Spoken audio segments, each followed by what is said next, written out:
ये मोटरसाइकिल नहीं, एक डेथ मशीन थी। इस बाइक को भारत में बैन कर दिया गया था। जब ये मोटरसाइकिल भारत में लॉन्च हुई थी तो हमारा देश इसके लिए तैयार नहीं था।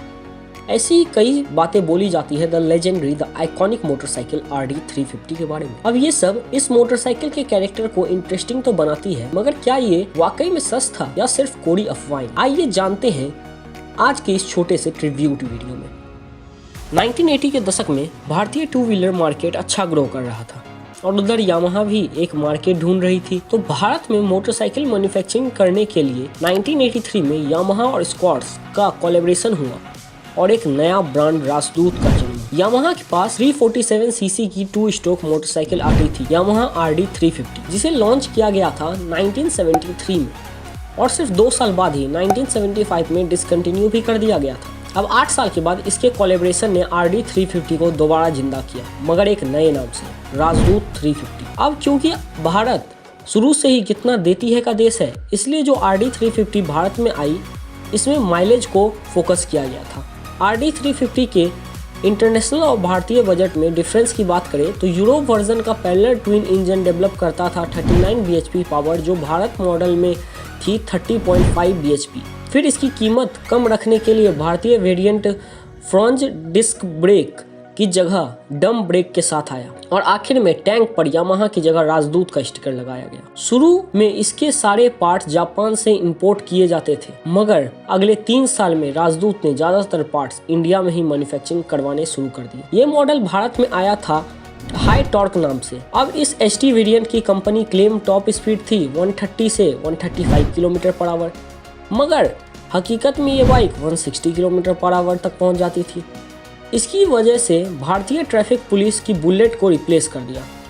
इसका इंजन 2 स्ट्रोक था, इसकी पावर भी जबरदस्त थी। छपरी राइडर्स इस पर व्हीली करते संभल नहीं पाते और एक्सीडेंट होने लगे। इसका नाम खराब होने लगा तो 1985 में इसे डिसकंटिन्यू करके एक थोड़ा कम पावर वाला वेरिएंट लॉन्च किया गया लो टॉर्क नाम से। इसमें पावर थी 27 bhp, पिकअप भी थोड़ी कम थी और माइलेज था 35 किलोमीटर पर लीटर, जो आपको ST वेरिएंट में मिलता था केवल 20 किलोमीटर पर लीटर का। अब सवाल आता है, इसे डेथ मशीन नाम कैसे मिला? RD का मतलब था रेस डेवलप्ड या रेस डिराइव्ड, मगर लोगों को लगता था राजदूत।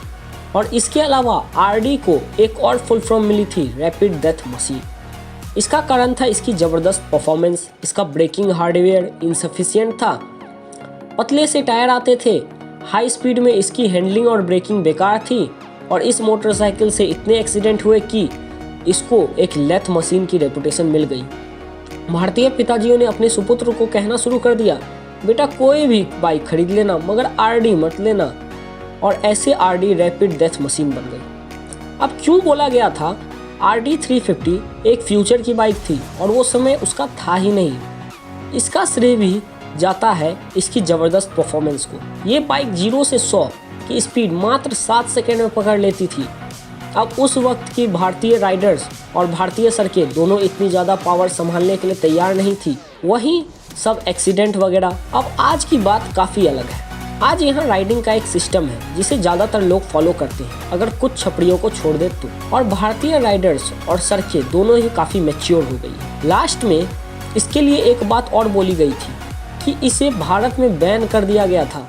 दोस्तों अब ये एक कोरी अफवाह है। 1990 आते आते इमिशन के नॉर्म्स थोड़े कड़े हो गए थे जो ये बाइक मीट नहीं कर पाती। दूसरा 100 सीसी का जमाना आ गया था। पावर बाइक की जगह माइलेज बाइक चलने लगी थी। खुद यामाहा की RX 100 के पीछे लोग पागल थे।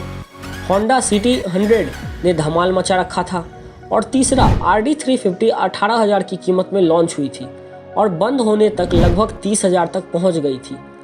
तो कंपटीशन को देखते हुए इसकी कीमत बहुत ही ज़्यादा थी। फिर RD में कोई खास अपडेट भी नहीं थे, वो ओल्ड फैशन हो गई थी, स्पेयर पार्ट्स महंगे थे और इसका सर्विस नेटवर्क भी कोई खास नहीं था।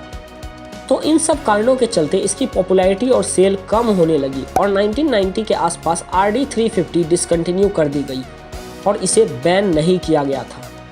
भले ही इस लेजेंडरी बाइक की उम्र छोटी रही हो, सिर्फ 7 साल, मगर उन 7 सालों में इसने भारतीय मार्केट में जो छाप छोड़ी वो आज भी भुलाई नहीं जा सकती। ये भारत की पहली परफॉर्मेंस बाइक थी जिसने रॉयल एनफील्ड का किला तोड़ा।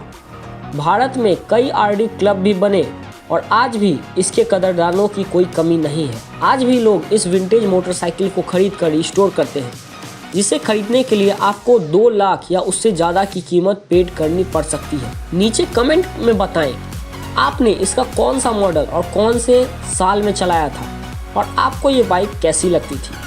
और ऐसे वीडियोस देखने के लिए चैनल को सब्सक्राइब कीजिए, वीडियो पसंद आए तो लाइक कीजिए और दोस्तों के साथ शेयर कीजिए। चलिए मिलते हैं बहुत जल्द एक और वीडियो के साथ। नमस्कार।